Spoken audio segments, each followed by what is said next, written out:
नमस्कार दोस्तों, this is Sonu Ahlawat और जैसे कि आप लोगों से प्रॉमिस किया था लेकर आ चुका हूं एनटीपीसी फेज थर्ड, फोर्थ और फिफ्थ वालों के लिए most important video. Friends, date तो आज 30 है लेकिन वीडियो 5 PM पर आने वाला था। अपलोडिंग में थोड़ा सा टाइम लग गया, लेट होने की वजह से पहले ही बोल रहा हूं, वेरी सॉरी। देखिए फ्रेंड्स, वीडियो में मोस्ट इंपोर्टेंट कंटेंट मैं आपको क्या प्रोवाइड करने वाला हूं वो तो मैं आपको आगे बताऊंगा ही, लेकिन उससे पहले एक इंपोर्टेंट बात है।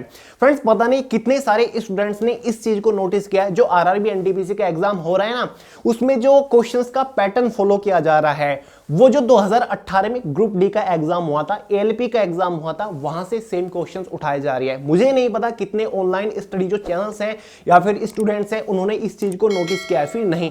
ग्रुप डी में जो क्वेश्चंस पूछे गए थे जीएस वगैरह के या फिर मैथ्स के, वो एग्जैक्टली पूछे जा रहे हैं। ऑप्शन भी चेंज नहीं है फ्रेंड्स, फॉर्मेटिंग भी बिल्कुल चेंज नहीं है, ऐसे के ऐसे क्वेश्चन पूछे जा रहे हैं। जब हम इस वीडियो का मोस्ट इंपोर्टेंट कंटेंट आपके लिए निकाल रहे थे तो हमने एक बार उसके ऊपर नजर डाली कि वहां से कुछ इक्विवेलेंट क्वेश्चन उठा दिए। तो जब देखा एक दो शिफ्ट, देखा कि यार क्वेश्चन तो एग्जैक्टली हर एक शिफ्ट में 8 से 10 क्वेश्चन रिपीट हो रहे हैं। तो फ्रेंड्स, अगर आप इस चीज को फॉलो कर सको तो जरूर करिएगा। जिन लोगों का अभी तक एग्जाम नहीं हुआ है 2018 एएलपी और ग्रुप डी के एग्जाम को फॉलो करिएगा। वैसे इस वीडियो में जो हम आपके लिए कंटेंट लेकर आए हैं वो कुछ उसी के रिलेटेड है।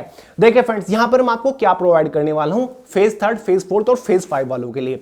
जितनी भी अब तक एनटीपीसी की शिफ्ट हो चुकी है फेज फर्स्ट और फेज सेकंड में, वो सभी जो क्वेश्चंस पूछे जा चुके हैं टॉपिक वाइज, वो सभी यहां पर आपके लिए लेकर आए, सीक्वेंस वाइज लेकर आए। ऐसा नहीं कि जीएस में ये क्वेश्चन पूछेंगे वो मैं आपको यहां पर बताने वाला हूं, नहीं। जैसे कि हमारा हेडक्वार्टर से रिलेटेड क्वेश्चन पूछे जा रहे हैं, तो जितने क्वेश्चन अब तक पूछे जा चुके हैं सभी क्वेश्चन लेकर आए हैं। और हेडक्वार्टर से रिलेटेड ग्रुप डी 2018 और एलपी में जो क्वेश्चन पूछे गए थे वो सभी यहां पर लेकर आए हैं। और उनसे रिलेटेड जो क्वेश्चन आगे पूछे जाएंगे, यानी कि बचे कुछ जो हेडक्वार्टर से रिलेटेड क्वेश्चन है वो भी हम यहां पर लेकर आए हैं। ऐसे ही जैसे कि हमारा साइंस टेक्नोलॉजी, इसरो वगैरह बहुत ज्यादा फॉलो किया जा रहा है, तो इसरो से रिलेटेड ऑलमोस्ट सभी क्वेश्चंस यहां पर लेकर आए हैं जो पूछे जा चुके हैं और जो पूछे जाने के चांसेस हैं वो सभी क्वेश्चन हैं। यानी कि हमने टॉपिक वाइज पहले जैसे कि हेडक्वार्टर एंड उनकी लोकेशंस के बारे में हम देखेंगे, उसके बाद हम इसरो रिलेटेड क्वेश्चन देखेंगे, उसके बाद गांधी एरा को बहुत ज्यादा फोकस किया जा रहा है, तो उसके बाद गांधी एरा से रिलेटेड सभी क्वेश्चन को देखेंगे। तो ऐसे सीक्वेंस वाइज हम चलने वाले हैं। पीपीटी में बहुत ज्यादा मेहनत की है, सभी इंपोर्टेंट डेटा हम निकाल के लाए, कुछ भी फालतू का नहीं है, जैसे कि मैंने आपको बता ही दिया था।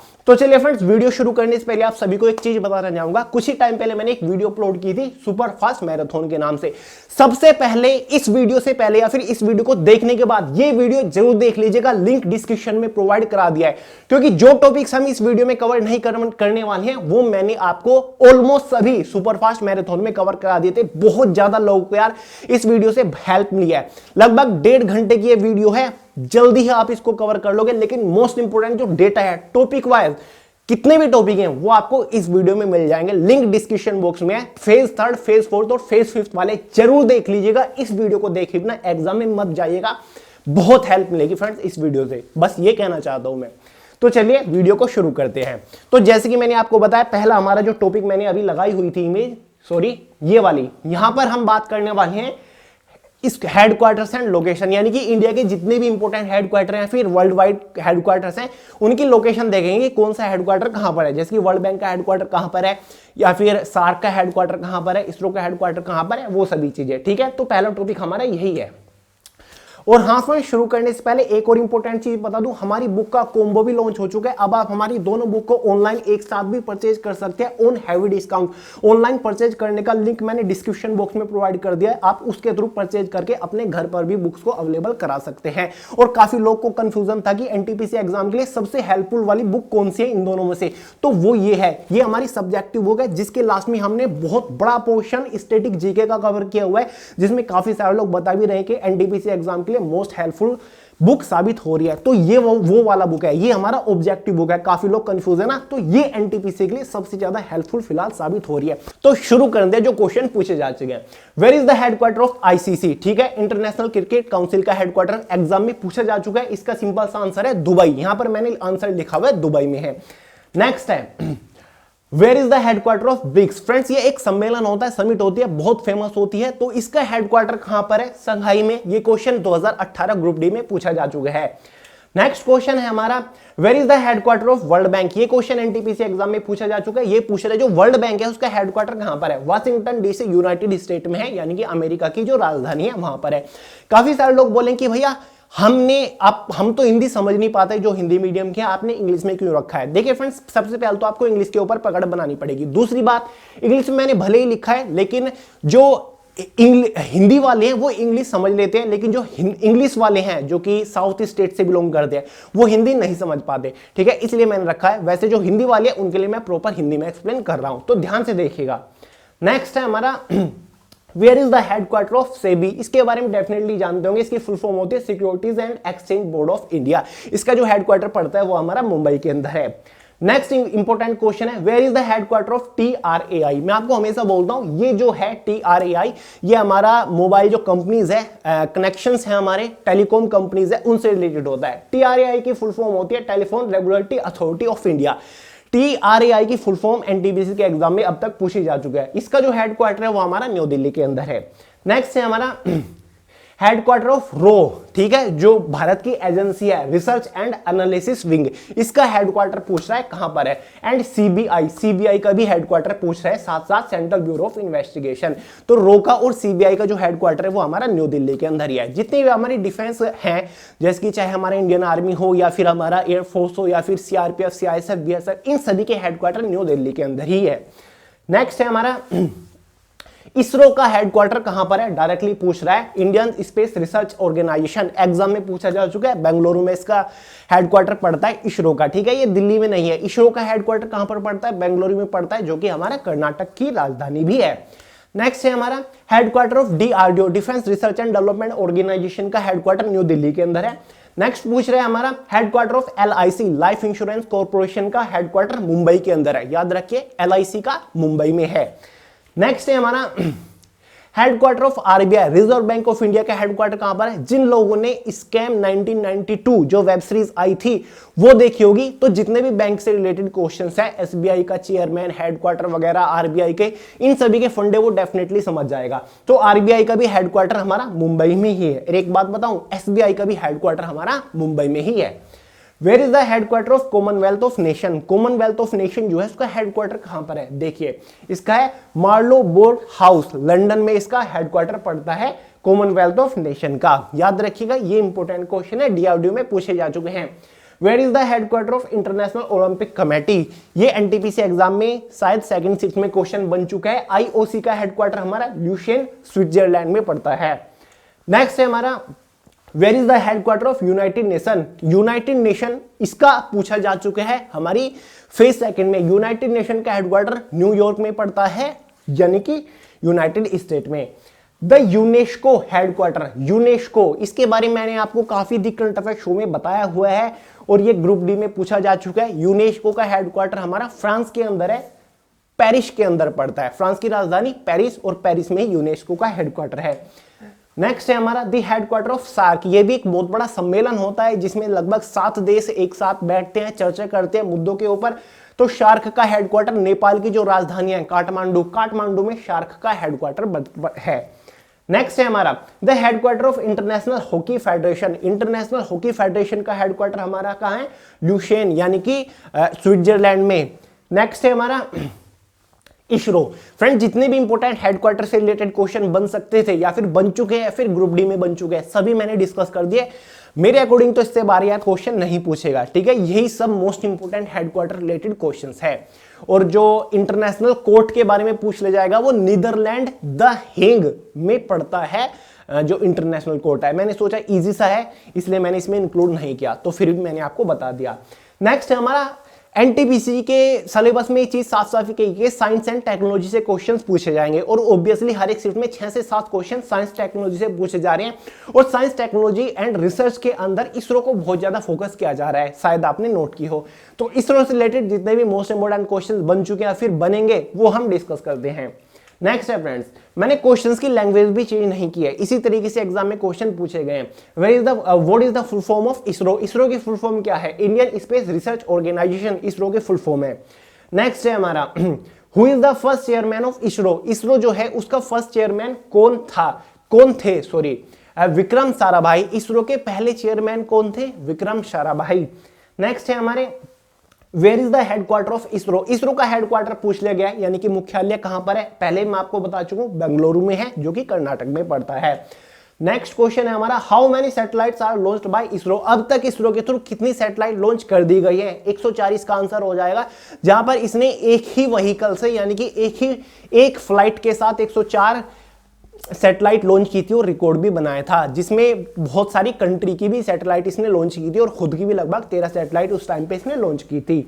नेक्स्ट है हमारा, which was the first satellite launch by ISRO. Exam में पूछा जा चुका है, एनटीपीसी कल्पना फर्स्ट। कल्पना फर्स्ट एक ऐसी सैटेलाइट थी जो कि इसरो ने पहली सैटेलाइट लॉन्च की थी। नेक्स्ट है हमारी, what is the name of first satellite build by India. ऐसी सैटेलाइट का नाम बताइए जो इसरो ने इंडिया के थ्रू बनाई गई थी। इंडिया के थ्रू बनाई गई पहली सैटेलाइट का क्या नाम था? आर्यभट्ट। नेक्स्ट है हमारा, ISRO will launch India second mission to moon cold.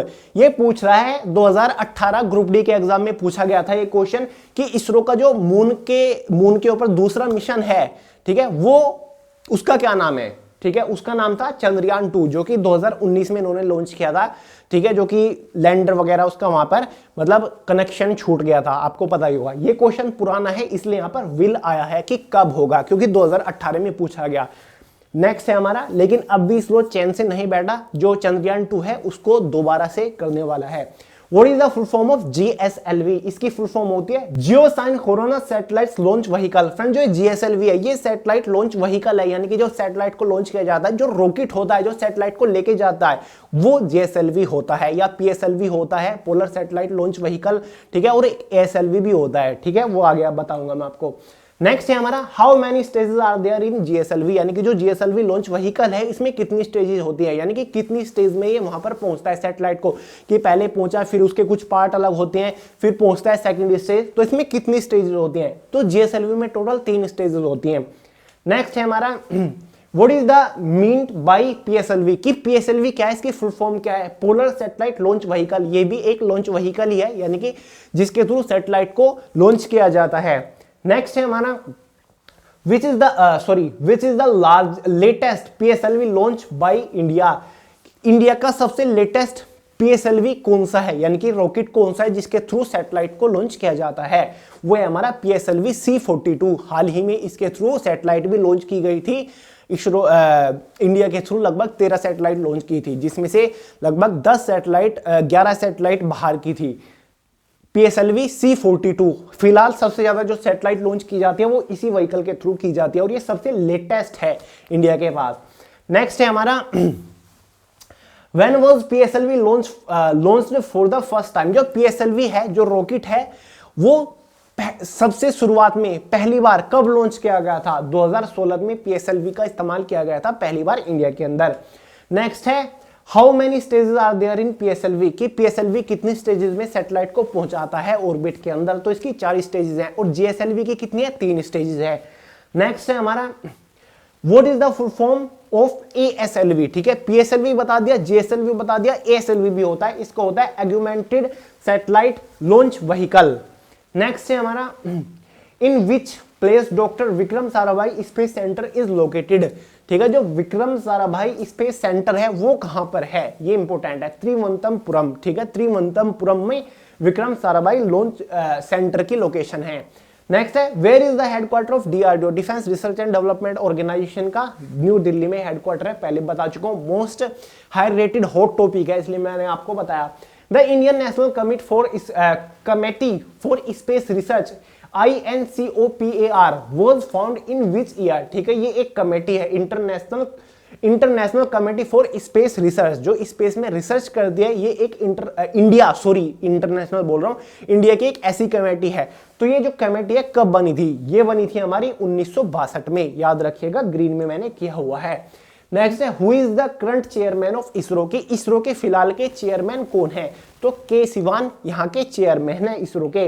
Next है हमारा, Thumba equatorial rocket launching station located in which state. Friends, एक जो रॉकेट लॉन्चिंग का एक स्टेशन है, ठीक है, बहुत सारे वेस्ट इंडिया के अंदर, तो जो नाम है उसका थंबा इक्वेटोरियल रॉकेट स्टेशन। ठीक है, लॉन्चिंग स्टेशन, ये कहां पर है? वो हमारा केरला स्टेट के अंदर पड़ता है।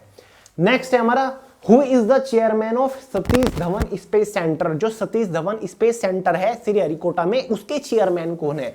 एस पांड्या, ठीक है, ये पांड्या यानी हार्दिक पांड्या वाला पांड्या, ठीक है, एस पांड्या जो सतीश धवन स्पेस सेंटर है श्रीहरिकोटा में, उसके चेयरमैन है। नेक्स्ट है When was launched the Chandrayaan first? जो चंद्रयान फर्स्ट मिशन लॉन्च किया गया वो कब किया गया? इसका आंसर है 22 अक्टूबर 2008। ये क्वेश्चन एनटीपीसी एग्जाम में पूछा जा चुका है और शायद 2 बार रिपीट हो चुके हैं, अब की बार ही। Who is the father of modern space science in India? जो मॉडर्न स्पेस साइंस है, ठीक है, जो साइंस है स्पेस साइंस है, ठीक है, उसके जो ये पूछ रहा है कि उसके फादर कौन है, उसके पिता किसको कहा जाता है? वो विक्रम साराभाई को ही कहा जाता है, ठीक है, और विक्रम साराभाई इसरो के पहले चेयरमैन थे। नेक्स्ट है which was India's first remote sensing satellite? Bharat की ऐसी कौन सी सैटेलाइट थी पहले जो कि रिमोट से सेंस की जाती थी, ठीक है, की गई, ठीक है, यानी कि रिमोट बेस्ड सैटेलाइट, तो उसका नाम है IRS-A1। IRS भारत की ऐसी सैटेलाइट थी, पहली सैटेलाइट जो कि रिमोट के थ्रू सेंस की जाती थी। नेक्स्ट है ये हमारा नेक्स्ट टॉपिक आ गया जो कि हमारा गांधी एरा है, यानी कि गांधी युग है। मोस्टली क्वेश्चन पूछे जा रहे हैं आपको, आपने देखा होगा कि गांधी जी अफ्रीका से कब लौटे, एनटीपीसी के एग्जाम में पूछा जा चुका है। और जो मतलब चंपारण जो सत्याग्रह हुआ है वो किससे रिलेटेड था? नील की खेती से रिलेटेड था। भारत छोड़ो आंदोलन कब हुआ? नारा पूछा गया, करो या मरो किसने दिया? गांधी जी ने दिया। तो इस प्रकार के क्वेश्चन रिपीटेडली एग्जाम में पूछे जा रहे हैं। तो अब हम गांधी एरा से रिलेटेड जितने भी क्वेश्चन है वो यहाँ पर कवर करेंगे जो कि एनटीपीसी एग्जाम में पूछे जा चुके हैं, या फिर जो ग्रुप डी और इस ALP के एग्जाम में पूछे जा चुके हैं, या फिर एक्सपेक्टेड क्वेश्चंस हैं, उनको डिटेल के साथ यहाँ पर कवर करने वाले हैं। फ्रेंड्स, आई होप आप नोट कर रहे हो या फिर नहीं कर रहे हो, लेकिन एक नोटबुक और एक पेन लेकर बैठ जाइए, सभी को नोट करते हुए चलिएगा, ठीक है। जो कॉम्प्लिकेटेड हो, जो आपको नहीं पता उसको एक बार नोट कर लीजिएगा, ठीक है। जो पता है उसको नोट करने की जरूरत नहीं, टाइम वेस्ट क्यों करना। लेकिन जो आपको कॉम्प्लिकेटेड क्वेश्चंस लग रहे हैं एक बार उनको नोट कर लीजिएगा, फिर एक बार उनके ऊपर अच्छे से नजर मार लीजिएगा, आपका काम हो जाएगा। थोड़ा तेजी से बोल रहा हूँ क्योंकि बस यही इंपॉर्टेंट है और इतना टाइम भी नहीं है, ठीक है। जो मुझे लगा मैंने सब कुछ इसके अंदर घुसा दिया। तो हमारा टॉपिक है गांधी एरा एंड मूवमेंट्स, यानी कि गांधी जी और इनसे रिलेटेड जितनी भी मूवमेंट्स थी, आंदोलन थे, उनको हम देखने वाले हैं। नेक्स्ट है हमारा when did Gandhi ji return India from South Africa? Gandhi ji South Africa से भारत कब लौटे? 1915 में लौटे, याद रखिएगा। नेक्स्ट है हमारा when did Gandhi ji win Nobel Peace Prize? ये पूछ रहे हैं कि गांधी जी ने नोबेल शांति पुरस्कार कब जीता? इसका आंसर हो जाएगा नेवर, क्योंकि उन्होंने नोबेल प्राइज नहीं जीता था और एग्जाम में ये क्वेश्चन पूछा जा चुका है। ये थोड़ा हाइपोथेटिकल क्वेश्चन है, ऐसे क्वेश्चन से बच के रहिएगा, काफी सारे लोग इनमें से कोई सा भी मार देंगे। ऐसा हुआ था, ऐसी अनाउंसमेंट एक बार होने वाली थी उस टाइम पे कि गांधी जी को पहला भारत का नोबेल प्राइज मिलता, लेकिन नहीं मिला, ठीक है। ये मिलते मिलते रह गया, तो इस वजह से लोग कंफ्यूज हो जाते हैं। नेक्स्ट है Who is the author of On to the Last? ये किताब थी जॉन रस्किन, जो कि गांधी जी से रिलेटेड थी, इन्होंने लिखी थी। जॉन रस्किन इसके लेखक थे।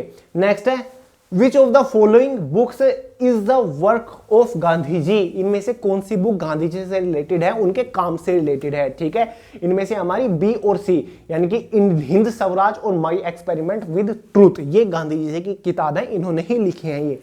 नेक्स्ट है हमारी book the Satyagraha was originally written by? Gandhi ji की एक किताब थी दी सत्याग्रह, या ओरिजिनली कौन सी भाषा में लिखी गई थी, ये पूछ रहा है। ये है गुजराती में लिखी गई थी, बाद में इसको ट्रांसलेट किया गया था इंग्लिश में भी और हिंदी में भी। नेक्स्ट है हमारा who was the political Guru of Mahatma Gandhi? Gandhi ji के जो पॉलिटिकल गुरु या राजनीतिक गुरु कौन थे? इसका आंसर हो जाएगा गोपाल कृष्ण गोखले, उनके गुरु थे ये, ठीक है। नेक्स्ट है What was the name of mother of Gandhi ji? Gandhi ji की माता का क्या नाम? पुतली बाई, ठीक है, उनकी माता का नाम था पुतली बाई, याद रखिएगा। काफी सारे लोग कंफ्यूज हो जाते हैं उनकी माता के नाम में और उनकी जो वाइफ थी, पत्नी थी, उन दोनों के नाम में। तो उनकी माता का नाम क्या था? पुतली बाई, ध्यान रखिएगा। नेक्स्ट है हमारा Mohandas Karamchand Gandhi was called as Mahatma. Mahatma Gandhi ji को महात्मा की उपाधि किसने दी थी? ये क्वेश्चन पूछ रहा है। पहले तो गांधी जी थे, ठीक है, मोहनदास करमचंद गांधी, लेकिन महात्मा गांधी इनको कहा जाने लगा। महात्मा की उपाधि किसने दी इनको? रविंद्रनाथ टैगोर जी ने दी, आंसर लिखा हुआ है। नेक्स्ट है during non corporation movement which award did Gandhi ji return. Friends, जब असहयोग्य आंदोलन चल रहा था उस टाइम पे गांधी जी को एक अवार्ड दिया जाना था, ठीक है, और उस अवार्ड को गांधी जी ने रिजेक्ट कर दिया था नॉन कॉर्पोरेशन मूवमेंट के टाइम पे। तो वो अवार्ड कौन सा था? ठीक है, वो अवार्ड था केसरी ए हिंद, केसर ए हिंद। इनको अवार्ड मिल चुका लेकिन उन्होंने वो अवार्ड वापस लौटा दिया था। केसर ए हिंद अवार्ड उस टाइम पे इन्हें मिला था। नेक्स्ट है, when was Mahatma Gandhi arrested during the Quit India movement? In 1942, 1942 में भारत छोड़ो आंदोलन महात्मा गांधी जी ने चलाया था, तो ये अरेस्ट हुए थे, ठीक है, उस टाइम पे, उस आंदोलन के टाइम पे। तो वो डेट क्या थी? 9 अगस्त 1942 में, ठीक है, ये अरेस्ट हुए थे इस क्वाइट इंडिया मूवमेंट के दौरान, भारत छोड़ो आंदोलन। और इसी आंदोलन में इन्होंने करो या मरो का नारा भी दिया था, do or die. At which one of the following places did Mahatma Gandhi first start his satyagraha in India? ये पूछ रहा है कि इनमें से कौन सी वो जगह है जहां पर गांधी जी ने पहला सत्याग्रह इंडिया में शुरू किया था? वो थी चंपारण, 1917 में किया था। बिहार के अंदर पड़ते हैं, नील की खेती से रिलेटेड इन्होंने ये सत्याग्रह किया था और ये कामयाब रहा था। नेक्स्ट है हमारा, which of the following movement was not started by Mahatma Gandhi? इनमें से कौन सी मूवमेंट, कौन सा आंदोलन महात्मा गांधी जी के द्वारा शुरू नहीं किया गया? नॉन कॉर्पोरेशन मूवमेंट, असहयोग आंदोलन शुरू किया गया था। सिविल डिसओबीडियंस, सविनय अवज्ञा आंदोलन उनके थ्रू किया गया था। क्वाइट इंडिया मूवमेंट, भारत छोड़ो आंदोलन उनके थ्रू शुरू किया गया था। स्वदेशी मूवमेंट, ये उनके थ्रू शुरू नहीं किया गया था, याद रखिएगा। नेक्स्ट है हमारा, which of the following books has not been written by Mahatma Gandhi? कौन सी किताब इनमें से महात्मा गांधी जी के थ्रू नहीं लिखी गई? माई एक्सपेरिमेंट विद ट्रूथ महात्मा गांधी जी ने लिखी थी। की टू हेल्थ महात्मा गांधी जी ने लिखी थी। हिंद स्वराज महात्मा गांधी जी ने लिखी थी। Hindu view of life Mahatma Gandhi ji ने नहीं लिखी थी, याद रखिएगा। Which of the following newspaper was not published by Mahatma Gandhi? इनमें से कौन सा न्यूज़पेपर महात्मा गांधी जी द्वारा पब्लिश नहीं किया गया? नवजीवन महात्मा गांधी जी द्वारा पब्लिश किया गया। हरिजन महात्मा गांधी जी द्वारा पब्लिश किया गया। यंग इंडिया, ठीक है, युवा भारत महात्मा गांधी जी ने शुरू किया था। साथ ही वंदे मातरम महात्मा गांधी जी ने शुरू नहीं किया गया था। ये 3 न्यूज़पेपर महात्मा गांधी जी ने शुरू किए थे। नेक्स्ट है, which of these slogan is associated with Gandhi ji? Gandhi ji से रिलेटेड उनमें से कौन सा स्लोगन है? डू और डाई, महात्मा गांधी जी ने करो या मरो का नारा दिया था भारत छोड़ो आंदोलन के दौरान। नेक्स्ट है हमारा, who led the extremist before the arrival of Gandhi on the political scene for India's freedom struggle? India जब फ्रीडम के लिए, आजादी के लिए स्ट्रगल कर रहा था, तो उस टाइम पर जो पॉलिटिकल सिस्टम था, ठीक है, उसको किसने हैंडल किया था? उसको कौन देख रहा था? तो गोपाल कृष्ण गोखले उस टाइम पर पॉलिटिकली एक्टिव थे, महात्मा गांधी जी से पहले, भारत को आजादी दिलाने के लिए। और जब गांधी जी 1915 में भारत आए तो उन्होंने गोपाल कृष्ण गोखले को अपना राजनीतिक गुरु यानी कि पॉलिटिकल गुरु बना लिया था। नेक्स्ट है हमारा, गांधी जी ऑर्गेनाइज्ड दांडी मार्च इन 1930 अगेंस्ट? गांधी जी ने 1930 में दांडी मार्च किया था। क्यों किया था, किसके खिलाफ किया था, ये पूछ रहा है। इसका आंसर है imposition of tax on salt, यानी कि जो नमक था उसके ऊपर बेफिजूल का जो टैक्स था उसके खिलाफ गांधी जी ने 1930 में दांडी मार्च किया था। और कहां से कहां तक किया था? डेफिनेटली आपको याद होगा, साबरमती आश्रम से वे चले थे, उन्होंने नमक कानून तोड़ा था 72 अपने अनुयायियों के साथ। नेक्स्ट है, और ये अरेस्ट भी हुए थे इस टाइम पर। In which of the following movement did Mahatma Gandhi make the first use of hunger strike as a weapon? ये पूछ रहा है कि भारत के अंदर कौन से आंदोलन के टाइम पर गांधी जी ने भूख हड़ताल को एक हथियार के रूप में प्रयोग किया था? ठीक है, सबसे पहले भूख हड़ताल कौन सी मूवमेंट के दौरान की थी और क्यों की थी? ठीक है, अहमदाबाद स्ट्राइक 1918 में हुई थी, जहां पर मिल मजदूरों को बोनस दिलाने के लिए, ठीक है, उनका हक दिलाने के लिए गांधी जी ने पहली भूख हड़ताल की थी। अहमदाबाद स्ट्राइक 1918 में की थी। नेक्स्ट है, who led salt Satyagraha movement with Gandhi ji? Gandhi ji के साथ साल्ट सत्याग्रह, नमक कानून में नमक ग्रह, मतलब जो वो हुआ था जो सत्याग्रह हुए थे साल्ट नमक के खिलाफ, नमक कानून तोड़ा था गांधी जी ने, उसमें किसने लीड किया था गांधी जी के साथ और कौन था? इसका आंसर है सरोजनी नायडू। नेक्स्ट है, which of the following round table conference was attended by Mahatma Gandhi, इनमें से कौन सी 3 राउंड टेबल हुई थी गोलमेज सम्मेलन, उनमें से गांधी जी ने कौन से गोलमेज सम्मेलन में हिस्सा लिया था? दूसरे गोलमेज सम्मेलन में महात्मा गांधी जी ने हिस्सा लिया था और तीनों गोलमेज सम्मेलन में भीमराव अंबेडकर ने भी हिस्सा लिया था। ये इंपॉर्टेंट क्वेश्चन है। October 2 the birthday of Mahatma Gandhi is internationally observe as, जो 2 अक्टूबर को गांधी जी की जयंती मनाई जाती है पूरी दुनिया भर में, वो थीम क्या रहता है उसका, क्यों मनाई जाती है? ठीक है, तो नो वॉयलेंस डे, ये उसका थीम रहता है। ठीक है, अहिंसा दिवस के रूप में मनाया जाता है 2 अक्टूबर को पूरी दुनिया में।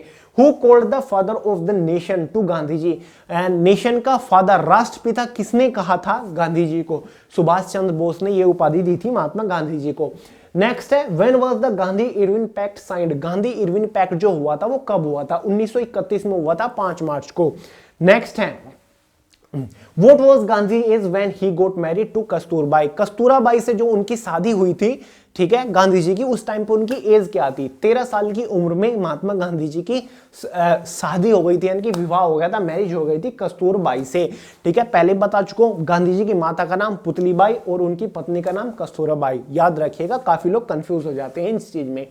At which place was Gandhi ji born, Gandhi ji का जन्म कहां पर हुआ था? गुजरात के अंदर, पोरबंदर के अंदर हुआ था। नेक्स्ट है हमारा Mohandas Karamchand Gandhi was born on, इनकी कब जन्म कब हुआ था? डेट क्या? 2 अक्टूबर 1869, याद रखिएगा 2 अक्टूबर 1869, 1869 में हुआ था। नेक्स्ट है हमारा name of the newspaper which was started by Gandhi ji in South Africa, उस न्यूज़पेपर का नाम बताइए जो कि गांधी जी द्वारा स्टार्ट किया गया था साउथ अफ्रीका के अंदर। इंडियन ओपिनियन ये न्यूज़पेपर था। नेक्स्ट है the period which is considered as Gandhian era in Indian independence struggle, यानी कि वो समय बताइए जिसको गांधी इरा, गांधी युग के नाम, गांधी युग का जो टाइम है, ठीक है, वो हमारा 1915 से 1948 यानी कि आजादी तक का। 1915 में गांधी जी साउथ अफ्रीका से भारत लौटे और उन्होंने शुरू कर दिया था, और 1948 तक ये उनका युग माना जाता है, गांधी युग, गांधी एरा के नाम से जिसको जाना जाता है। नेक्स्ट है who is also known as Frontier Gandhi, Frontier Gandhi के नाम से कौन जाने जाते हैं? खान अब्दुल गफ्फार खान को जाना जाता है। नेक्स्ट है हमारा what was the Gandhi ji age when he got married to Kasturba, ये क्वेश्चन रिपीटेडली पूछा गया, 13 साल के वो थे जब उनका विवाह हुआ। In which year did Gandhi ji pass his matriculation in England, वो कौन सा साल था जब इंग्लैंड में महात्मा गांधी जी ने अपनी 10वीं यानी कि मैट्रिक्स पास कर ली थी? इसका आंसर है 1890 में कर ली थी।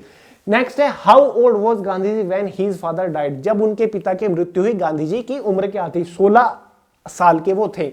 नेक्स्ट है who work as private secretary to Mahatma Gandhi, Mahatma Gandhi के प्राइवेट सेक्रेटरी के रूप में किसने काम किया? महादेव देसाई ने काम किया। नेक्स्ट है हमारा on being arrested for his Quit India programme where was Gandhi ji detained, यानी कि भारत छोड़ो आंदोलन के टाइम पर जब गांधी जी को अरेस्ट किया गया तो उनको कहां पर रखा गया? इसका आगा खान प्लेस जेल, आगा खान पैलेस जेल में उनको रखा गया था, शायद ये लास्ट था। ठीक है, हाँ, गांधी एरा से रिलेटेड ये लास्ट क्वेश्चन था। मेरे हिसाब से सभी क्वेश्चंस मोस्ट इंपोर्टेंट हो गए। तो फ्रेंड्स यहाँ पर डेफिनेटली आप कुछ सीख रहे होंगे, रट्टा वाला सीन मैंने यहाँ पर नहीं छोड़ा। ठीक है, डेफिनेटली अगर आपने ये थ्योरेटिकल पढ़ रखा होगा, लेक्चर वगैरह पढ़ रखे होंगे आपने इससे रिलेटेड, तो आप चीजों को ऐसे पकड़ते हुए चल रहे होंगे, क्योंकि हमने टॉपिक वाइज यहां पर रखा हुआ है। आपने सीक्वेंस देखा है, टॉपिक्स को हमने कैसे कवर किया है, तो ये चीज बहुत ज्यादा डिपेंड मायने रखती है। ठीक है, कि सीक्वेंस वाइज चल रहा है, ऐसे नहीं कि कोई क्वेश्चन साइंस से उठा लिया, कोई क्वेश्चन हिस्ट्री से उठा लिया, कोई क्वेश्चन ज्योग्राफी, कोई पॉलिटिक्स, यहां पर सब कुछ एकदम बैलेंस लेकर हम चल रहे हैं। ठीक है, टॉपिक वाइज सबको सीक्वेंस वाइज हमने रखा है। नेक्स्ट हमारा आता है बुक्स एंड ऑथर। एग्जाम में बुक्स एंड ऑथर से हर एक शिफ्ट में 2 क्वेश्चंस मोस्टली ज्यादातर देखे जा रहे हैं, तो चलिए बुक्स एंड ऑथर के ऊपर नजर डालते हैं, केवल इंपॉर्टेंट, क्योंकि बाकी के जो बुक्स एंड ऑथर हैं या फिर सभी इंपॉर्टेंट टॉपिक्स है, चाहे वो गांधी एरा ही क्यों ना हो, वो हमने सुपरफास्ट मैराथन में कवर करा दिए हैं और उस वीडियो का लिंक आपको डिस्क्रिप्शन में मिल जाएगा। तो बुक्स ऑथर से हम बात करें तो जो हमारा पहला बहुत ज्यादा पूछा जा रहा है, Panchatantra has written by, Panchatantra जो किताब है वो किसने लिखी? इसका आंसर है विष्णु शर्मा ने किताब लिखी। द नोवेल अ सुटेबल, एक नोवेल है अ सुटेबल बॉय, किसने लिखी? सॉरी, विक्रम सेठ ने किताब लिखी है। नेक्स्ट है हु रोट गुलिवर ट्रेवल्स, ये एक किताब है, नोवेल है, बहुत फेमस, किसने लिखा? जोनाथन स्विफ्ट ने लिखा। ठीक है, जो लिलीपुट वाला आपने देखा होगा। मूवी भी है इसके ऊपर। Who wrote jungle book, jungle book किसने लिखी? रुडयार्ड किपलिंग ने लिखी। नेक्स्ट है हमारी author of the book the city of Joy, ये एक बुक है, किसने लिखी? डोमिनिक्यू लेपियर, डोमिनिक्यू लेपियर, अजीब सा नाम है लेकिन यही है।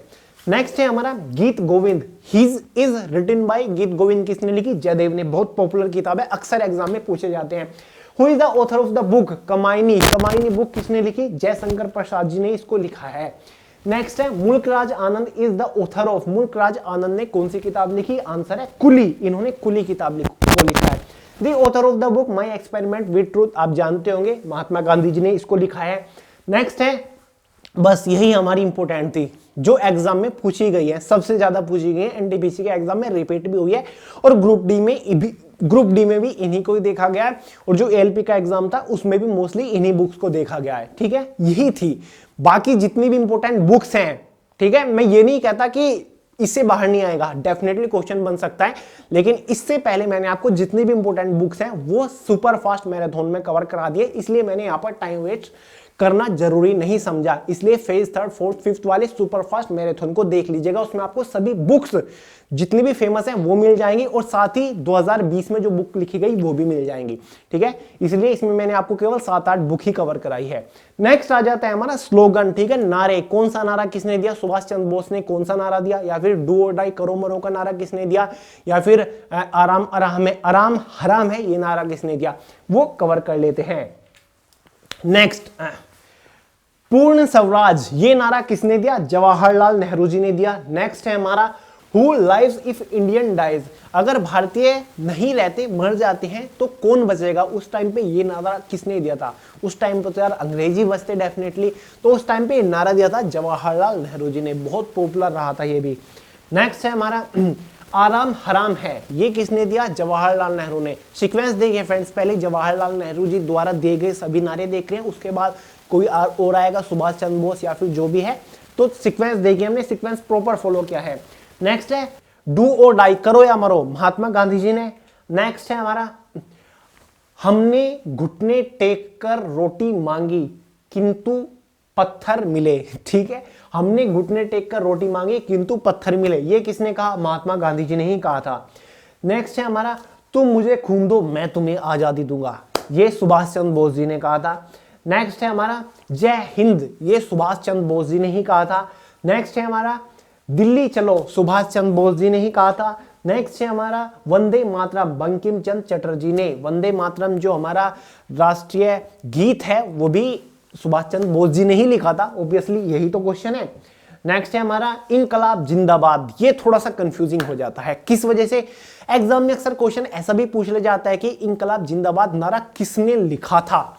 ऑप्शन में आपका भगत सिंह भी रहता है और ऑप्शन में मौलाना हजरत मोहानी भी नाम रहता है, तो कौन सा लगाए? देखिए फ्रेंड, जो इनकलाब जिंदाबाद है, ये जो नारा लिखा था, बनाया था, जो पहली बार किसी ने कहा होगा, वो था मौलाना हजरत मोहानी। ठीक है, इन्होंने एक तरीके से इनकलाब जिंदाबाद नारा लिखा था, लेकिन इस नारे को जो फेमस किया था, पॉपुलर किया था, ठीक है, वो क्या था? भगत सिंह ने। ठीक है, तो इसी चीज को ध्यान रखिएगा, अगर दोनों ऑप्शन में है और ये पूछा जा रहा है ये नारा किसने दिया था, तो आप मौलाना हजरत मोहानी लगाओगे, लेकिन अगर ये पूछा जाए ये नारा किसने दिया और ऑप्शन में मौलाना हजरत मोहानी नाम नहीं है, तो आप भगत सिंह लगाओगे। तो याद रखिएगा, मौलाना हजरत मोहानी ने इस नारे को लिखा था और फेमस किया था, पॉपुलर किया था इनकलाब जिंदाबाद को भगत सिंह ने।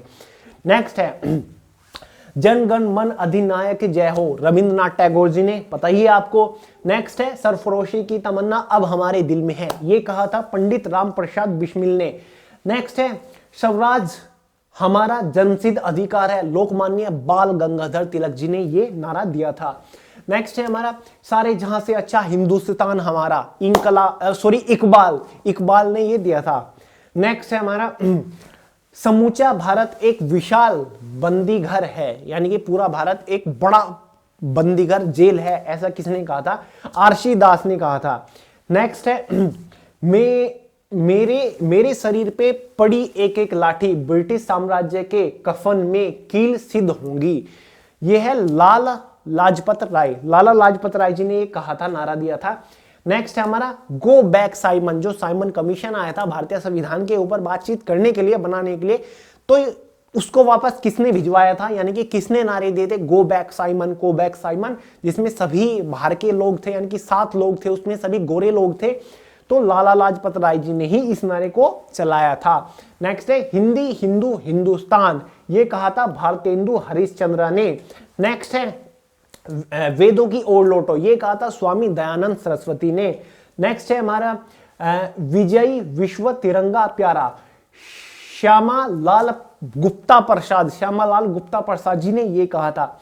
नेक्स्ट नहीं है, ठीक है। तो इतने ही हमारे स्लोगन है जितने एग्जाम में पूछे जा चुके हैं, ग्रुप डी में या फिर एएलपी में या फिर एनटीपीसी एग्जाम में पूछे जा चुके हैं, या फिर जो कि अक्सर एग्जाम में पूछे जाते हैं। तो ये सभी नारे नोट कर लीजिएगा, पढ़ लीजिएगा, आपको क्वेश्चन मिल जाएगा।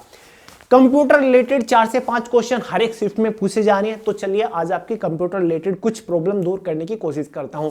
वैसे तो सुपरफास्ट मैराथन में आपकी सभी की सभी फुल फॉर्म कवर करा दी थी, सभी की सभी जीबी, केबी, एमबी, टीबी जितने भी कंफ्यूजन होती है वो कवर करा दी, फंक्शन की, शॉर्ट की सब वहां पर कवर करा दी थी। लेकिन कुछ जो मोस्ट इंपोर्टेंट है वो थोड़ा कंफ्यूजनिंग है, उसको लेकर चलते हैं, कंप्यूटर एंड फुल फॉर्म्स। तो फ्रेंड्स पहली हमारी फुल फॉर्म है जो कॉम्प्लिकेटेड है, what is the full form of BPM. इसकी फुल फॉर्म होती है बिट मैप। ये एग्जाम में पूछा जा चुका है एनटीपीसी के। ये पूछ रहे हैं what is the meaning of Fortran, FORTRN। ये भी पूछा जा चुका है एनटीपीसी एग्जाम में। फॉर्मूला ट्रांसलेशन, फोर्ट्रन की फुल फॉर्म होती है या फिर मतलब होता है फॉर्मूला ट्रांसलेशन। नेक्स्ट है हमारा what is the full form of ISDN, exam में पूछा जा चुका है। इसकी फुल फॉर्म होती है integrated service digital network, integrated service digital network इसकी फुल फॉर्म होती है। नेक्स्ट है हमारा what is the full form of PNG जो फॉर्मेट होता है पोर्टेबल नेटवर्क ग्राफिक्स, इसकी फुल फॉर्म होती है। ये सभी एनटीपीसी के एग्जाम में पूछे जा चुके हैं हाल ही में, और ये काफी सारे लोग गलत करके आए थे। What is the full form of ROM, read only memory, इसका होता है रैंडम एक्सेस मेमोरी, REM की होती है। What is the full form of USB, universal service बस, USB की फुल फॉर्म पूछी जा चुकी है। नेक्स्ट है हमारा in term of network what is the meaning of SAF, यानी कि नेटवर्क के रेफरेंस में SAF की फुल फॉर्म क्या होती है, सर्विस एक्सेस पॉइंट, SAF की फुल फॉर्म होती है, SAP की फुल फॉर्म होती है। नेक्स्ट है what is the full form of CSS की फुल फॉर्म होती है कैस्केडिंग स्टाइल शीट्स। नेक्स्ट है हमारा what is the full form of PHP, इसकी फुल फॉर्म होती है हाइपरटेक्स्ट प्री प्रोसेसर। PHP की फुल फॉर्म होती है हाइपरटेक्स्ट प्री प्रोसेसर। ये एग्जाम में पूछा जा चुका है, ठीक है। नेक्स्ट है what is the full form of IC, integrated service, ये भी एनटीपीसी में आ गया है। What is the full form of PDF portable document format, ये भी पूछा जा चुका है। नेक्स्ट है what is the full form of CRT, cathode ray tube, ये भी पूछा जा चुका है। नेक्स्ट है what is the full form of SOAP, simple object access protocol, ये भी एग्जाम में पूछा जा चुका है। नेक्स्ट है हमारा what is the full form of HTTP, hypertext transfer protocol, ये भी एग्जाम में पूछा जा चुका है। नेक्स्ट है हमारा what is the full form of ISP, internet service processor, ये भी एग्जाम में आ चुका है। नेक्स्ट है हमारा what is the full form of HTML, hypertext markup language, हाँ hypertext markup language HTML। Next है what is the full form of ISO, international standard organisation, हाँ। नेक्स्ट है हमारा what is the full form of CD, compact disc, ये भी exam में आ चुका है। नेक्स्ट है what is the full form of VLSI, very large scale integrated, ये भी एग्जाम में आ चुका है। नेक्स्ट है what is the full form of MAC, media access control. Next है what is the full form of WWW, world wide web, exam में आ चुका है। नेक्स्ट हमारा what is the full form of PTP, file transfer protocol, exam में आ चुका है। What is the full form of WiFi, wireless fidelity, exam में पूछा जा चुका है। What is the full form of IP, internet protocol, exam में आ चुका है। What is the meaning of docs, document extended, यानी कि डॉक्यूमेंट को बढ़ाना, डॉक्स की फुल फॉर्म होती है। What is the full form of ASP, active service page, server page. Next है what is the full form of RTC, real time clock. What is the full form of UDP, user datagram protocol, मुझे भी नहीं पता था, user datagram protocol, ये भी exam में पूछा जा चुका है। What is the full form of JPEG, joint photo expert group, joint photo expert group. Next है हमारा what is the full form of modem, modulator and demodulator. Next है हमारा what is the full form of NOS, network operating system. Next है हमारा what is the full form of OMR, optical mark recognition. Next है हमारा what is the full form of URL, uniform resource locator. Next है हमारा what is the full form of Google, global organisation of oriented group language of earth. Google, global organisation of oriented group language of earth. Google, global organisation of oriented group language of earth. Most most most most important है यार friends, कितना most बोलूं, इतना important है कि हर exam के लिए बहुत ज्यादा इंपोर्टेंट है और वो आपको बेसिकली पता भी होना चाहिए गूगल की फुल फॉर्म क्या होती है। नेक्स्ट है what is the full form of Yahoo, yet another hierarchical officious oracle. I think सही बोला है मैंने, ठीक है। काफी लोग बोलते हैं भैया आप प्रोनाउंस काफी बार गलत कर देते हो। फ्रेंड्स गलत तब होता है जब मैं फ्लुएंसी के साथ बोलता हूं, फिर ध्यान नहीं देता मैंने क्या बोल दिया, ठीक है। ऐसी बात नहीं यार, एमएससी और एनडीए वगैरह भी दिया है तो इंग्लिश मीडियम से ही। तो yet another hierarchical official oracle Yahoo की फुल फॉर्म होती है, ये भी इंपॉर्टेंट है। नेक्स्ट है what is the full form of virus, vital information resource under seize, ये वायरस की फुल फॉर्म होती है। नेक्स्ट है हमारा what is the full form of OLED, यार कितने हैं, organic light emitting diode. Next है हमारा what is the full form of window, wide interactive network development for office work solution, इतना बड़ा। ये लास्ट थी फुल फॉर्म। अब आपको ये लग रहा होगा कि मैंने ये फुल फॉर्म के नाम पर आपके सामने क्या गा दिया है, ठीक है, गाना टाइप तो नहीं था। मैं आपको बता दूं फ्रेंड, जितनी भी फुल फॉर्म मैंने अब आपको दिखाई है या फिर डिस्कस की है, जो भी आप कह सकते हैं, फास्ट था काफी, ये सभी फुल फॉर्म एनटीपीसी का जो एग्जाम चला हुआ है फेज फर्स्ट फेज सेकंड पूछी जा चुके हैं। यकीन नहीं आ रहा होगा लेकिन फ्रेंड्स किसी भी शिफ्ट का एग्जाम उठाकर देख लीजिए और इन फुल फॉर्म को नोट करके देख लीजिएगा। हर एक शिफ्ट में इनमें से कोई ना कोई फुल फॉर्म जरूर पूछी गई है। एक भी फुल फॉर्म मैंने आपको बाहर से नहीं बताई, चाहे वो आपके गूगल की हो, वायरस की हो या फिर कोई भी एचटीएमएल हो, यूआरएल, कुछ भी, सभी एग्जाम में इस बार एनटीपीसी में पूछी जा चुकी हैं। और जितनी अदर फुल फॉर्म है जो कि इंपोर्टेंट है या फिर नॉन इंपोर्टेंट है, वो मैंने आपको सुपरफास्ट मैराथन में कवर करा दिया, वो देख लीजिएगा, लिंक डिस्क्रिप्शन बॉक्स में है। नेक्स्ट है हमारा टॉपिक फर्स्ट इन इंडिया, यानी कि भारत में पहला, भारत में चांद पर जाने वाला पहला व्यक्ति, भारत में अंतरिक्ष पे जाने वाला पहला व्यक्ति, भारत में नोबेल प्राइज मिलने वाला पहला व्यक्ति। तो इस प्रकार की जितनी भी पहली व्यक्ति, पहले महिला, पहला रॉकेट, पहली सैटेलाइट, पहला जो भी पहला है वो हम डिस्कस करने वाले हैं, क्योंकि एनटीपीसी एग्जाम में ये भी चीजों को फोकस किया जा रहा है। अब मैं आपसे पूछता हूं कितने लोगों ने ये वीडियो यहां तक देख लिया है। जिन लोगों ने भी यहां तक देख लिया यस लिख दीजिएगा, ताकि मुझे भी तो पता चल सके कि जितने भी लोगों के सामने मैं दिखाई दे रहा हूं, 6 साढ़े 6 लाख जितने भी लोग हो गए हैं आज सब्सक्राइबर, उनमें से कितने लोग सीरियस हैं। क्योंकि ऑब्वियसली जितने लोग यस लिखेंगे वो सीरियस है, क्योंकि उन्होंने ये वीडियो डेफिनेटली आगे तक देखा होगा। तो यस लिखेगा कि हाँ मैंने ये वीडियो यहां तक देखा है। नेक्स्ट है name of the first atomic submarine of India, इसकी फुल फॉर्म है INS, सॉरी फुल फॉर्म दिमाग में घुस गई है क्योंकि कंप्यूटर के बारे में बात कर रहे थे ना। Name of the first atomic submarine of India, Bharat की पहली एटॉमिक सबमरीन कौन सी है, नाम है INS चक्रा। नेक्स्ट है what is the name of first British visit India, Bharat में पहला ब्रिटिश आदमी कौन आया था, वो है हॉकिंस, ये था पहला। नेक्स्ट है name of the first election commissioner of India, Bharat के अंदर पहला इलेक्शन कमिश्नर कौन था, सुकुमार सेन, ये इंपोर्टेंट है, सुकुमार सेन। नेक्स्ट है हमारा name of the first university of India, Bharat की पहली यूनिवर्सिटी कौन सी थी, नालंदा यूनिवर्सिटी। नेक्स्ट है हमारा where is the India first nuclear centre, Bharat का पहला न्यूक्लियर सेंटर कहां पर है, तारापुर में है। Name of the first Chinese pilgrim to visit India, पहला चाइनीज यात्री भारत के अंदर जो आया था कौन था, फाइयान आया था। नेक्स्ट है हमारा गला दुखने लगा है इसलिए थोड़ा धीरे से बोलना पड़ेगा। Name of the first foreign recipient of the Bharat Ratna, ऐसा कौन सा है पहला जो मतलब भारत रत्न लेने वाला पहला मतलब फॉरनर, ठीक है, पहला फिरंगी यार नहीं, थोड़ा और लग रहा है, यानी कि जो नॉन इंडियन, ठीक है, कौन था ऐसा विदेशी आदमी कौन था जिसने पहली बार भारत रत्न मिला जिसको, ठीक है, वो था हमारा खान अब्दुल गफ्फार खान। खान अब्दुल गफ्फार खान ये ऐसे थे पहले ऐसे व्यक्ति जो कि नॉन इंडियन हो गए, भारत रत्न मिला था इनको। नेक्स्ट है, सॉरी उसके लिए थोड़ा एक्सप्लेनेशन सही नहीं हो पाया।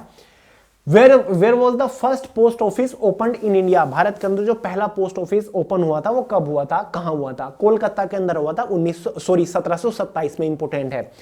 नेक्स्ट है हमारा name of the first deputy prime minister of India, Bharat का पहला डिप्यूटी प्राइम मिनिस्टर या फिर उप प्रधानमंत्री सरदार वल्लभ भाई पटेल थे। नेक्स्ट है name of the first aircraft carrier Indian ship, ठीक है, ऐसा पहला भारत का एयरक्राफ्ट शिप कौन सा है? INS विक्रांत पहला एयरक्राफ्ट शिप है। नेक्स्ट है name of the first India who reached South Pole, पहला ऐसा भारतीय जो साउथ पोल तक पहुंचा। Colonel I K Bajaj, sorry. Name of the first Indian who won billiard trophy, ऐसा पहला भारतीय इंडियन जो कि बिलियर्ड ट्रॉफी जीता, विल्सन जोन्स। नेक्स्ट है name of the first India prime minister who resign from office, जो कि ऐसा भारत का पहला प्रधानमंत्री जिसने ऑफिस से रिजाइन कर दिया था अपने कार्यकाल में ही, मोरारजी देसाई ने रिजाइन किया था।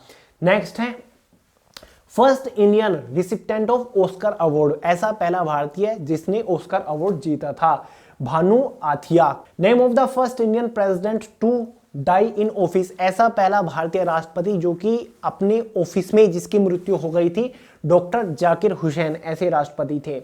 नेक्स्ट है name of the first Indian author to get the Andersen award, Ruskin Bond, ये एक लेखक हैं, किताबें लिखते हैं और ये पहले ऐसे इंडियन हैं जिन्हें एंडरसन अवार्ड मिला है। Name of first Indian missile, Bharat की पहली मिसाइल पृथ्वी।